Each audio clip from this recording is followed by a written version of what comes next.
Kila siku duniani mamilioni ya watu yanashika dola, lakini swali la kujiuliza ni nani anayejua maana ya jicho, piramidi na mwaka 1776 ulioko nyuma ya dola? Leo katika video hii tutakwenda kuangalia jinsi gani vyama vya siri vilivyo control ulimwengu na kudhibiti uchumi wa dunia. Lakini kabla hatujaenda huko, kwanza lazima tuelewe baadhi ya alama za siri Freemason na Illuminati.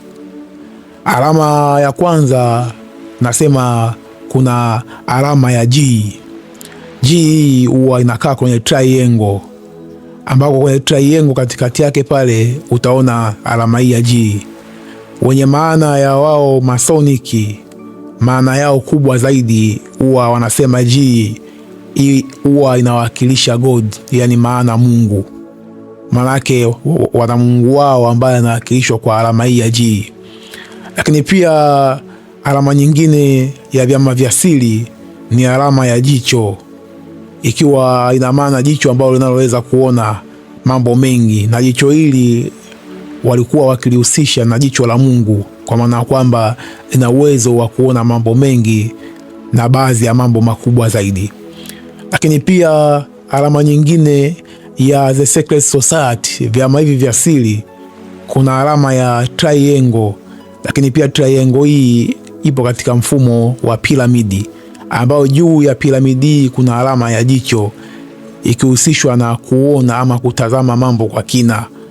Lakini pia alama nyingine ya 4 kuu zaidi ni alama ya fuvu, ambalo huwa linawekwa mifupa, ambao mifupa hii kama unavyoiangalia hapo juu ni fuvu la mtu, katikati mifupa. Hizi ni alama kuu ambazo huwa zinatumika katika vyama hivi vya siri. Lakini leo tutaangazia zaidi pesa hii ya Kimarekani, dola. Alama hizi zilizokuwa nyuma ya pesa hii ya Kimarekani, dola, huwa zina maana gani? Dola ya Kimarekani sio sarafu ya kawaida. Ni sarafu ambayo ina ushawishi mkubwa sana na nguvu kubwa sana katika uchumi wa dunia.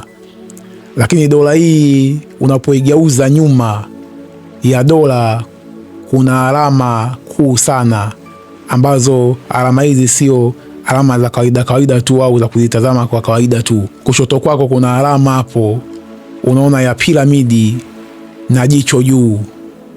Sasa ukifuatilia zaidi nembo ya jicho, ukiangalia kwa kina zaidi, inahusishwa na chama cha siri cha Illuminati. Ambao mara nyingi ndio huwa wanapenda sana kutumia nembo hii ya jicho.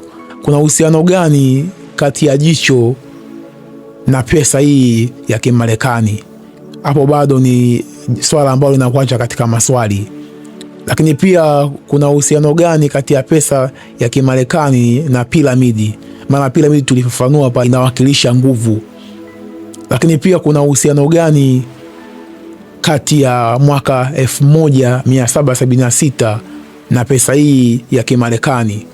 Kwa sababu ukifuatilia katika historia, chama hiki cha Illuminati kilianzishwa mwaka 1776 nchini Ujerumani, Bavaria, na muasisi wa chama hiki anaitwa Adam Weishaupt.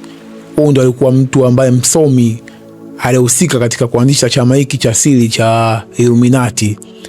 Lakini tunaona katika pesa hii ya Kimarekani tunaona kwamba kuna mwaka ambao nimeutaja hapo, mwaka 1776. Na ndio maana baadhi ya watu wakishafikia kwenye renki fulani ya uchumi wa kidunia, basi lazima waungamanishwe na vyama hivi vya siri, kwa sababu ama bwana hawajaacha kitu kwenye hii dunia. Wamedhibiti uchumi wa ulimwengu, wamedhibiti kila kitu cha ulimwengu.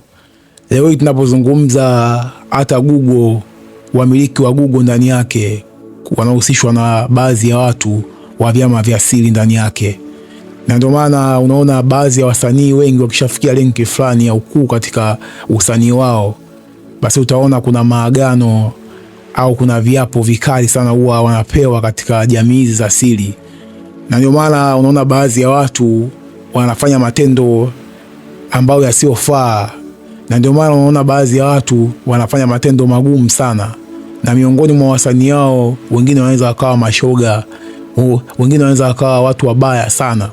Yote haya wanayafanya kwa sababu ya makubaliano ya mikataba mikubwa zaidi ya hawa mabwana ambao ni vyama vya siri, kwa sababu uchumi wa dunia wameushika wao. Unaona mtu hata akiambiwa jambo lolote hawezi kukataa mbele yake, kwa sababu tayari pesa ya uchumi wa dunia iko mikononi mwao wao. Kwa hiyo nguvu ya Illuminati sio ndogo, nguvu ya Illuminati ni kubwa sana. Imedhibiti uchumi wa dunia, imedhibiti kila kitu